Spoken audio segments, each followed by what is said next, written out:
Ako si Kate Traca, dating rebelde. Nakipagdigma para sa isang adhikain.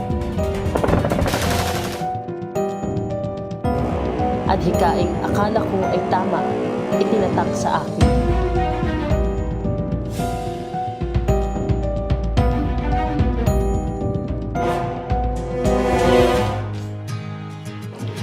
Sa paglipas ng mga taon, natutunan ko na ang pagbabago ay hindi makakamit sa paghawak ng armas o sa paglunsad ng digmaan.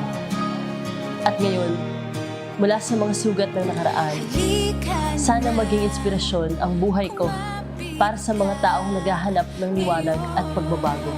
May pag-asa ng bagong buhay sa pagbabalik loob. Nararamdaman ng buong pamilya yung bigat ng absence ng isang family member. Nagsiselebrate sila, pero pag naalala nila kung nasan ako, nag-iiyakan sila. So, parang for me, mabigat yun kasi ako rin umiyak din ako mag-isa sa mundo. Hindi ko alam na sa baba pala, hindi rin sila makapag-enjoy. Big present with your family is a big thing.